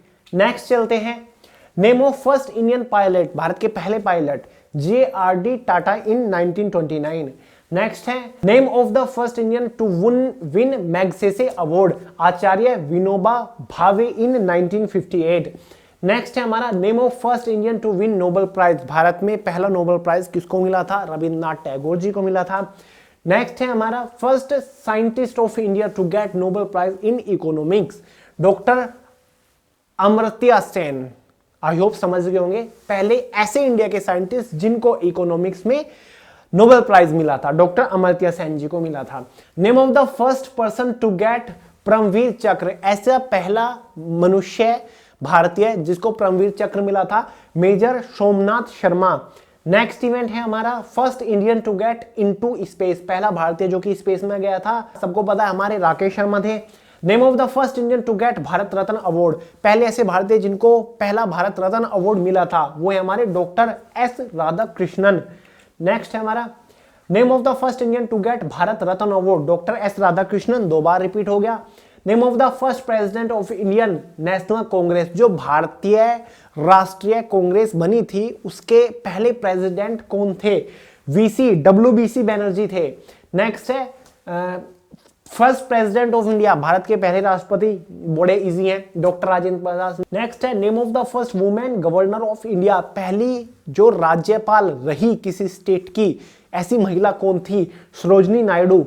नेक्स्ट है हमारी name of the first Indian women ruler, ठीक है, रजिया सुल्ताना ऑन दिल्ली थ्रोन, यानी कि जो रजिया सुल्ताना थी वो पहली ऐसी सुल्तान बनी थी, महिला सुल्तान, ठीक है, सुल्ताना बोलेंगे वैसे तो क्योंकि महिला थी। Name of the first Indian women to get Nobel prize, ऐसी भारत की पहली महिला जिनको नोबेल प्राइज मिला, मदर टेरेसा इन 1979 में मिला था।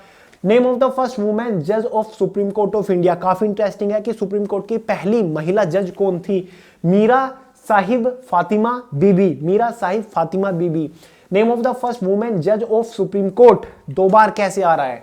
नेक्स्ट है name of the first women of India to get Ashoka Chakra, ऐसी महिला बताओ जिसको पहला अशोक चक्र मिला था, ऐसी पहली महिला, नीरजा मिश्रा। नेक्स्ट है हमारा name of the first women of India to win Miss World title, ऐसी भारतीय महिला जिसने मिस वर्ल्ड का टाइटल जीता था, रीटा फेरिया।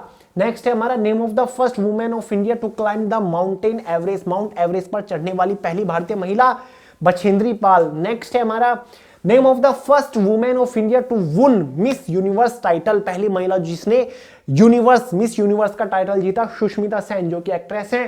नेक्स्ट है name of the India's first women IPS officer, Kiran Bedi, Bharat की पहली IPS महिला ऑफिसर थी। नेक्स्ट है name of the first women of India to get Jnanpith award, ये है हमारा आशा पूर्णा देवी। नेक्स्ट है हमारा name of the first Indian women to win a gold in Asian game, ऐसी पहली भारतीय महिला जिन्होंने एशियन गेम में पहला गोल्ड जीता था, पहली महिला पूछ रहा है, तो यहां पर है हमारा कमलजीत सांधु ऐसी पहली महिला थी। Who was the first Indian reserve bank of India, ये पूछ रहे जो भारत का रिजर्व बैंक ऑफ इंडिया है इसका पहला गवर्नर कौन था। यहां पर महिला नहीं पूछा, पहला गवर्नर ही बताओ आरबीआई का, तो सीडी देशमुख पहले आरबीआई के गवर्नर थे। Nagaland was created as a separate state in year, यानी कि नागालैंड को कब अलग किया गया, एक अलग स्टेट बनाया गया 1963 में, एग्जाम में आ चुका है और ये लास्ट था हमारा, ठीक है, फर्स्ट इन इंडिया, फिर इंपोर्टेंट डेट जो भी आप कह सकते हो। क्वेश्चन हमारा आता है, टॉपिक हमारा आता है इंडस वैली सिविलाइजेशन, हड़प्पा सभ्यता। हड़प्पा सभ्यता या फिर सिंधु घाटी की सभ्यता से एनटीपीसी के एग्जाम में काफी सारे क्वेश्चंस देखे गए हैं, तो इसलिए जितने मोस्ट इंपोर्टेंट क्वेश्चंस बनते हैं इंडस वैली सिविलाइजेशन से हम यहां पर कवर करने वाले हैं, तो ध्यान से देखिएगा। तो चलिए फ्रेंड्स बात करते हैं फर्स्ट इंपोर्टेंट क्वेश्चन से। The earliest city discovered in India was, जो हड़प्पा सभ्यता की जो पुरानी सिटी, सबसे पुराना शहर जो डिस्कवर्ड हुआ इंडिया में कौन सा था, वो हड़प्पा ही है हमारा। नेक्स्ट है हमारा question, the Harappan civilisation was discovered in the year, जो हड़प्पा सभ्यता की डिस्कवरी हुई, खोज हुई, वो कब हुई, 1921 में हुई। नेक्स्ट है हमारा the essential feature of the Indus Valley civilisation was, जो सबसे यूनिक और सबसे जरूरी जो समानता देखी गई, ठीक है, महत्वपूर्ण चीज देखी गई इंडस वैली सिविलाइजेशन में, वो क्या है, ऑर्गेनाइज्ड सिटी लाइफ, यानी कि जो उनका शहरी जीवन था एक डिसिप्लिन तरीके से, वो सबसे इंपॉर्टेंट चीज इसमें रही है। नेक्स्ट है हमारा the people of Indus Valley civilisation usually build their house, जो इंडस वैली सिविलाइजेशन के लोग थे वो अपने घर कहीं के बनाते थे, वो बर्न्ट ब्रिक्स यानी कि पकी हुई ईंटें जो हैं, ठीक है, उसके बनाते थे। नेक्स्ट है हमारे the first metal used by man was, जो आदमी के थ्रू, इंसान के थ्रू पहला जो मेटल धातु, कौन सी धातु का प्रयोग किया गया, कॉपर का प्रयोग किया गया, याद रखिएगा। नेक्स्ट है the striking feature of the Indus Valley civilisation was urban civilisation, यानी कि वो शहरी सभ्यता थी। एग्जाम में अक्सर क्वेश्चन पूछे जाते हैं कि सिंधु घाटी की सभ्यता कैसी सभ्यता थी, तो कहेंगे उसको शहरी सभ्यता थी, ठीक है। नेक्स्ट है जो कालीबंगा इज सिचुएटेड इन, जो कालीबंगा एक शहर था हड़प्पा सभ्यता का, वो कहां पर है, वो राजस्थान के अंदर पड़ता है। नेक्स्ट है हमारा which of the following material was mainly used in the manufacturing of Harappan steel, जो हड़प्पा सभ्यता के लोग थे वो मोस्टली कौन से मतलब उसका प्रयोग करते थे, ठीक है, मटेरियल का प्रयोग करते थे, वो टेराकोटा का प्रयोग करते थे। नेक्स्ट है Harappa is situated on the bank of river, जो हड़प्पा सभ्यता थी वो कौन से नदी के किनारे है, वो हमारा रावी नदी के किनारे थी। नेक्स्ट है the Great Bath of India, sorry Indus Valley civilisation is founded, यानी कि जो स्नानगार, विशाल स्नानगार जिसे हिंदी में बोलते हैं सॉरी, वो कहां पर पाया गया, वो मोहनजोदारो में पाया गया।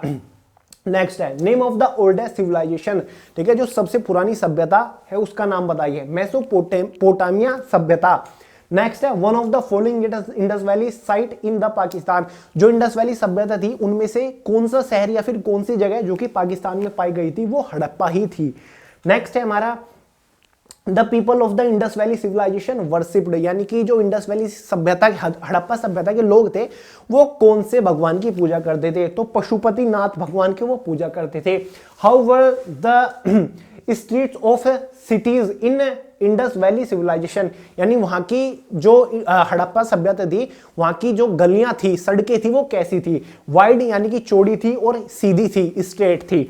नेक्स्ट है which is the script of Indus Valley civilisation, Harappa सभ्यता की भाषा कैसी थी, ठीक है, लैंग्वेज कैसी थी, या फिर वो लिखते पढ़ते कैसे थे, तो यहां पर लिखा हुआ है अननोन। लेकिन अगर देखा जाए तो चित्रात्मक उन्हें कहेंगे, यानी कि वो चित्र वगैरह बनाते थे जिसके अकॉर्डिंग वो कम्युनिकेशन वगैरह करते थे, यानी कि उस टाइम पे कोई लिखित भाषा तो नहीं थी कि ऐसे कुछ लाइन वर्ड लिख दिया और उसको समझ लिया, पहले चित्र वगैरह बनाए जाते थे, उसके थ्रू ही वो कम्युनिकेशन करते थे, उसी को ही वो समझते थे।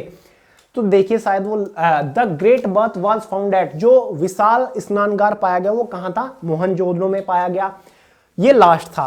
नेक्स्ट टॉपिक हमारा पोस्ट आता है, जहां पर हम चीफ पढ़ेंगे, हेड पढ़ेंगे, साथ ही सीईओ यानी कि बड़ी बड़ी कंपनी के सीईओ वगैरह जो एग्जाम में पूछे जा रहे हैं, साथ ही पोस्ट पूछी जा रही है कि यहाँ के अध्यक्ष कौन है, यहाँ का स्पीकर कौन है, यहाँ का हेड कौन है, साथ ही चीफ के बारे में कि इंडियन नेवी के चीफ कौन है, एयरफोर्स के एयर मार्शल कौन है, डीआरडीओ के अध्यक्ष कौन है, इस टाइप के, ठीक है, एग्जाम में बहुत ज्यादा पूछा जा रहा है।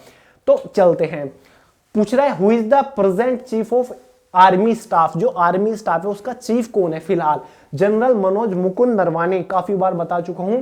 Who is the present supreme court chief justice of India, Sharad Arvind.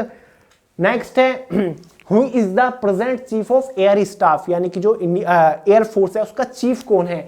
Air chief marshal Rakesh Kumar Singh Bhadauria यहाँ के चीफ है। Who is the present chief of naval, जो हमारी नेवल इंडियन नेवी उसका चीफ कौन है फिलहाल? एडमिरल करमबीर सिंह 24वें चीफ है ये। Who is the chief of research and analysis wing, यानी कि रो के चीफ कौन है? सामंत गोयल। नेक्स्ट है हमारा who is the chief of Intelligence Bureau? Arvind Kumar. Next है हमारा who is the chief executive officer of NITI Aayog, जो नीति आयोग हमारा है उसके सीईओ कौन है? अमिताभ कांत। नेक्स्ट है हमारा chief of National Technical Research Organisation NTRO जो हमारा है उसके चीफ कौन है? एससी झा। नेक्स्ट है हमारा who is the present national security adviser of India, ये जो पूछ रहा है देखिए ये पूछ रहा है who is the present national security adviser, national security adviser of India, India का नेशनल सिक्योरिटी एडवाइजर कौन है? ये आंसर है इसका अजीत डोवाल। अजीत डोवाल ये पोस्ट कौन सी है? आपने सुना होगा। देखिए फ्रेंड, जो सर्जिकल स्ट्राइक हुई थी 2016 में, जो उस स्ट्राइक को लीड किया था, ठीक है, मतलब उनको रास्ता दिखाया था, वो इन्होंने ही दिखाया था, और जो पूरा सिस्टम क्रिएट किया था कि कैसे कैसे स्ट्राइक वगैरह होनी है, वो इन्होंने ही सब कुछ प्लान किया था। नेशनल सिक्योरिटी जो एडवाइजर है अजीत डोवाल। अगर आपने Uri the surgical strike movie देखी होगी, उसके अंदर जो प्रेस रावल रोल प्ले कर रहे हैं वो इन्हीं का ही रोल प्ले कर रहे हैं, अजीत डोवाल का। नेक्स्ट है who is the chairman of UPSC, union public service commission के चेयरमैन कौन है? अरविंद सक्सेना। नेक्स्ट है हमारा who is the present Lok Sabha speaker, Lok Sabha के स्पीकर कौन है फिलहाल? ओम बिरला। नेक्स्ट है हमारा who Indian Space Research Organisation जो है इसरो, उसके चीफ कौन है फिलहाल, या फिर चेयरमैन कौन है? ये देखिए के शिवान, जिसको हम बोलते हैं केल शावदेवो शिवान, उनका ये पूरा नाम है, ये चेयरमैन है इसरो के। नेक्स्ट है गूगल के सीईओ कौन है? सुंदर पिचाई, आप लोग जानते होंगे। नेक्स्ट है हमारा माइक्रोसॉफ्ट के सीईओ कौन है? सत्या नारायण नाडला। नेक्स्ट है हमारा एप्पल के सीईओ कौन है? टिम कुक एप्पल के सीईओ है। नेक्स्ट है हमारा रिजर्व बैंक ऑफ इंडिया के गवर्नर कौन है? शक्तिकांत दास है फिलहाल। नेक्स्ट पूछ रहा है स्टेट बैंक ऑफ इंडिया के सीईओ कौन है फिलहाल? रजनीश कुमार है। नेक्स्ट पूछ रहा है gas authority of India limited GAIL जो है उसके सीईओ चेयरमैन कौन है? मनोज जैन है, एग्जाम में आ चुका है। अमेजोन के सीईओ एंड फाउंडर कौन है? जेफ बेजोस है, आप लोग जानते होंगे। नेक्स्ट है HCL जो कंपनी है उसके सीईओ कौन है? विजय कुमार है। नेक्स्ट है पेटीएम के सीईओ कौन है? विजय शंकर शर्मा है। नेक्स्ट है हमारा फोन पे के सीईओ कौन है? समीर निगम है। नेक्स्ट है हमारा फ्लिपकार्ट के सीईओ कौन है? कल्याण कृष्ण मूर्ति। नेक्स्ट है हमारा स्पेसएक्स के सीईओ कौन है एंड फाउंडर? इलोन मस्क है, जो कि दुनिया के सबसे अमीर आदमी है। Defence Research and Development Organisation DRDO के चीफ या फिर अध्यक्ष कौन है? Doctor G Satish Reddy. Next है हमारा सेंट्रल ब्यूरो ऑफ इन्वेस्टिगेशन, इसके चीफ या फिर डायरेक्टर कौन है? श्री ऋषि कुमार शुक्ला। नेक्स्ट है हमारा नीति आयोग के जो प्रमुख हैं, ठीक है, चीफ कह लीजिए फिर प्रमुख कह लीजिए। अभी मैंने अमिताभ कांत जी जो हैं, अमिताभ कांत, वो नीति आयोग के सीईओ हैं, और जो नीति आयोग के प्रमुख हैं, चीफ हैं, वो हमारे नरेंद्र मोदी हैं, भारत के प्रधानमंत्री। TCS के सीईओ कौन है? राजेश गोपीनाथन। नेक्स्ट है हमारा कुछ नहीं है। नेक्स्ट टॉपिक आ गया। अब देखिए जितने मैंने आपको पोस्ट सीईओ वगैरह बताई, ये सभी फिलहाल एनटीपीसी एग्जाम में पूछे जा चुके हैं, चाहे वो माइक्रोसॉफ्ट के बारे में हो, DRDO के बारे में हो, पेटीएम के बारे में हो, गूगल के बारे में हो, सभी एनटीपीसी एग्जाम में आ चुके हैं। तो सभी क्वेश्चंस को मैंने निकाला और आपके सामने रखा। आई होप आप सभी इनको अच्छे से कवर कर लोगे। नेक्स्ट है national park in India, Bharat के अंदर जितने भी राष्ट्रीय उद्यान है उनको देखेंगे, एग्जाम में क्वेश्चन बन रहे हैं एनटीपीसी के। तो देखिए established in 1936 in India first national park, 1936 में भारत को जो पहला राष्ट्रीय उद्यान बनाया गया वो कौन सा था? Gym Corbett National park Bharat का पहला राष्ट्रीय पार्क है, 1936 में बना था। Bandhavgarh national park is located in which state, Bandhavgarh एक नेशनल पार्क है, वो कौन से राज्य में है? मध्य प्रदेश में है। नेक्स्ट है हमारा we can find the Ranthambore National park in, Ranthambore National park कहां पर है? राजस्थान के अंदर है। नेक्स्ट है हमारा Kaziranga national park in which state, Kaziranga national park Assam के अंदर है। नेक्स्ट है हमारा Bandipur national park is situated in, Bandipur national park कहां पर है? हमारा कर्नाटक के अंदर है हमारा। नेक्स्ट है Jim Corbett National Park was earliest known as, जो जिम कॉर्बेट नेशनल पार्क है वो भारत का पहला राष्ट्रीय पार्क था, 1936 में बना था। ये पूछ रहा है ये और किस नाम से जाना जाता है, हेली नेशनल पार्क के नाम से जाना जाता है। नेक्स्ट है हमारा the national park that was the first tiger reserve in India, वो कौन सा नेशनल पार्क है जो कि भारत का पहला टाइगर रिजर्व है, वो जिम कॉर्बेट नेशनल पार्क ही है। We can find the Nanda Devi National park in, जो नंदा देवी नेशनल पार्क है वो कहां पर है, उत्तराखंड के अंदर आता है। नेक्स्ट है Mahatma Gandhi marine national park is situated in, 2 बार रिपीट हो चुका है ये क्वेश्चन एनटीपीसी के एग्जाम में, अंडमान एंड निकोबार। नेक्स्ट है एज पर national wild life database 2019 the total number of national park in India, 2019 की वाइल्ड लाइफ जो डेटाबेस है नेशनल वाइल्ड लाइफ डेटाबेस, उसके अकॉर्डिंग भारत के अंदर कितने नेशनल पार्क है, 104 नेशनल पार्क हैं भारत के अंदर उस 2019 की रिपोर्ट के according. Similipal national park is located in which state, कहां पर पड़ता है सिमलीपोल, पहली शिफ्ट में आया था उड़ीसा के अंदर। नेक्स्ट है हमारा where is the Sundarban National Park located, West Bengal के अंदर पड़ता है। नेक्स्ट है हमारा इज, ये यहां पर ब्लैंक है, the largest national park of India, ये पूछ रहे हैं भारत का सबसे बड़ा लार्जेस्ट पार्क कौन सा है, Hemis national park, Hemis national park, Hemis national park Bharat का सबसे बड़ा नेशनल पार्क माना जाता है। The smallest national park of India, Bharat का सबसे छोटा नेशनल पार्क कहां है, South Button national park, South Button national park.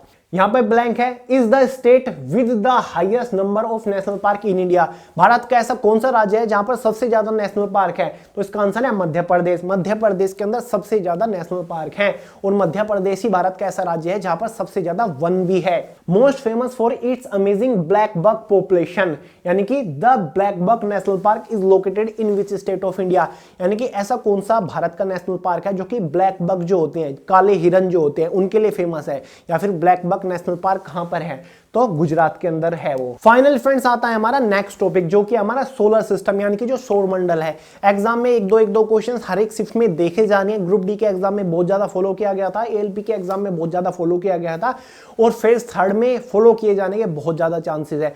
तो सोलर सिस्टम से रिलेटेड सभी मोस्ट इंपोर्टेंट क्वेश्चंस आपके सामने रखता हूं और जो मोस्ट रिपीटेड क्वेश्चंस है अब तक पूछे जा चुके हैं। Which planet is nearest to the earth, Bharat earth के पृथ्वी के सबसे नजदीक कौन सा प्लेनेट है, वीनस प्लेनेट है। Which planet is known as the morning star और द इवनिंग स्टार, यानी कि कौन सा ग्रह है जिसको सुबह का तारा और शाम का तारा बोला जाता है, वो हमारा वीनस है। वीनस को हिंदी में बोलते हैं शुक्र ग्रह। नेक्स्ट है which is the largest planet in our solar system, हमारे सोलर सिस्टम में सौर मंडल में सबसे बड़ा ग्रह कौन सा है, जुपिटर यानी कि बृहस्पति ग्रह। विच planet has the most moon, यानी कि ऐसा कौन सा प्लेनेट है जिसके पास सबसे ज्यादा उपग्रह हैं, नेचुरल उपग्रह, यानी कि सबसे ज्यादा मून कह लीजिए यानी कि चंद्रमा है, क्योंकि चंद्रमा जो है वो पृथ्वी की एक नेचुरल सैटेलाइट बोला जाता है, एक उपग्रह बोला जाता है। तो ये ऐसे ही क्वेश्चन पूछ रहा है कि कौन सा प्लेनेट है जिसके अपने सबसे ज्यादा उपग्रह है। देखिए the planet with the most number of moons is the Jupiter with 66, यानी कि 66 उपग्रह जुपिटर के पास है। तो सबसे ज्यादा उपग्रह वाला कौन सा है, जुपिटर। डेफिनेटली काफी लोग बोल रहे हैं कि भैया यहाँ पर आंसर सैटर्न है, एक बार गूगल कर लीजिएगा, अच्छे से डाउट क्लियर करेगा कि क्या बोल रहा है। Which planet is closest to the sun, ये पूछ रहा है कि सन के सबसे ज्यादा नजदीक कौन सा प्लेनेट है, मरकरी हमारा बुध ग्रह जिसे बोलते हैं। विच is the hottest planet in the solar system, सबसे गर्म ग्रह कौन सा है, वीनस है यानी कि शुक्र ग्रह। नेक्स्ट है हमारा which planet has rings around them, यानी कि कौन सा ग्रह है जिसके चारों ओर एक रिंग टाइप का कुछ बना हुआ है, Saturn, Jupiter, Uranus and Neptune, ये 4 ग्रह हैं जिनके टाइप चारों ओर ऐसा रिंग बना हुआ है। नेक्स्ट है which is the coldest and smallest and all planet of all planet, यानी कि सबसे ठंडा और सबसे छोटा प्लेनेट कौन सा है। वैसे इसको प्लेनेट नहीं बोलते, प्लूटो है ये, ठीक है, जिसको कभी कभी नोवा ग्रह बोल देते हैं, लेकिन ये ग्रह की श्रेणी में नहीं आता। नेक्स्ट है हमारा what is the orbital period of moon, यानी कि जो मून है उसका ऑर्बिटल पीरियड क्या है, यानी कि वो जो पृथ्वी का चक्कर लगा के आता है वापस कितने दिन में आता है, 27 दिन लेता है वो पृथ्वी का चक्कर लगाने में। विच planet has the most volcanoes, यानी कि ऐसा कौन सा प्लेनेट है जहां पर बहुत ज्यादा वोल्केनो है, यानी कि लसलसा है, वो हमारा वीनस है, ठीक है, यानी कि शुक्र ग्रह जिसको बोलते हैं वो। Which planets do not have moon, ऐसा कौन सा प्लेनेट है जिसके पास कोई भी उपग्रह नहीं, वो हमारा मरकरी है एंड वीनस है। बुध ग्रह और शुक्र ग्रह के पास कोई भी अपना उपग्रह नहीं है। नेक्स्ट है which planet spin backward relative to the others, ऐसा कौन सा प्लेनेट है जो कि उल्टी डायरेक्शन में घूमते हैं बाकी दूसरों के कंपैरिजन में, जितने भी ग्रह हैं, ऐसे हमारे 2 ग्रह हैं, ये पूछ रहा है रिलेटिव, ठीक है। तो फिलहाल तो हमारा वीनस है। नेक्स्ट है हमारा which planet has approximately the same land mass as Earth, Bharat ऐसा कौन सा, जहां पर पृथ्वी का नाम आता है दिमाग में भारत ही आता है, ऐसा कौन सा ग्रह है जिसका जो लैंड मास है वो पृथ्वी के कंपैरिजन में ऑलमोस्ट सेम ही है, लगभग उसके आसपास ही है, तो हमारा मार्स है। नेक्स्ट है who was the first person to reach space, ऐसा पहला आदमी जो कि स्पेस में गया, यूरी गार्गिन इन 1961 में गया। When does a lunar eclipse occur, यानी कि जो lunar eclipse होता है जिसे हम चंद्र ग्रहण बोलते हैं, वो कब होता है, किस सिचुएशन में होता है, ये मोस्ट इंपोर्टेंट है।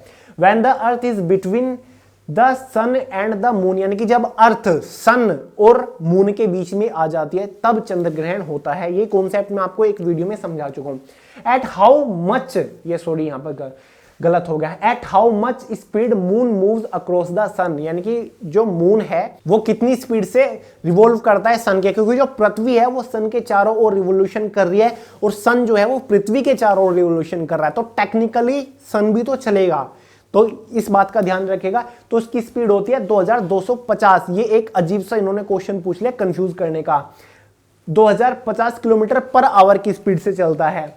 नेक्स्ट है how many natural satellite of Earth are there, जो अर्थ है उसकी अपनी नेचुरल सैटेलाइट कितनी है, एक है, मून है, एक उपग्रह है उसका अर्थ का। तो फ्रेंड्स ये था हमारा लास्ट, और लास्ट था यानी कि आज का जो भी हमने किया है वीडियो, इसका लास्ट क्वेश्चन था ये, ठीक है ना, कि उपग्रह कितने हैं अर्थ के, एक, मून जो चंद्रमा है केवल एक नेचुरल सैटेलाइट है, और ये लास्ट था सोलर सिस्टम पे। हमने ये वीडियो खत्म करने वाले हैं यहां पर। अब काफी सारे लोग बोलेंगे कि भैया ये तो बहुत कम है, बहुत सारे टॉपिक एनटीपीसी के एग्जाम में पूछे जा रहे हैं, तो मैं आपको ये जवाब दूंगा कि भैया ये बहुत ज्यादा है, क्योंकि मैंने आपको इससे ज्यादा टॉपिक एक सुपरफास्ट मैराथन में कवर करा दिए। ये टॉपिक मैंने वो कवर कराए हैं जो कि सुपरफास्ट मैराथन में कवर कराने रह गए थे।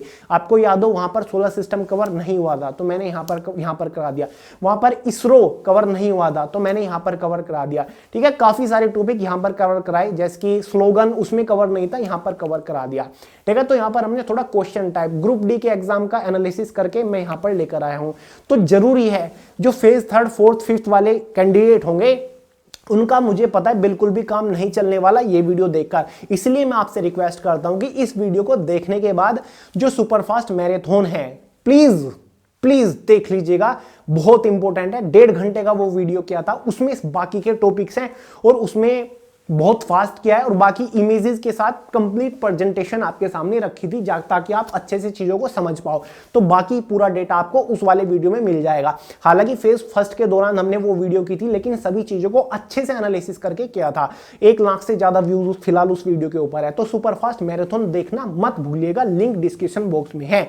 तो फ्रेंड्स यही था हमारा कंप्लीट वीडियो। आई होप आपको पसंद आया और आपने नोट्स बनाए हो।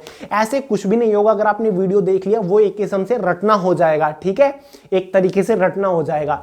जरूरी है कि आपने जो इंपॉर्टेंट चीज आपको लगी हो या फिर कुछ भी कॉम्प्लिकेटेड क्वेश्चन आपके सामने आया हो कि यार ये मैंने नहीं पढ़ा था और इसका आंसर मुझे नहीं पता था, आपने उस चीज को नोट कर लिया हो, क्योंकि चीजों को बहुत डीप एनालिसिस करके हम यहां पर लेकर आए हैं।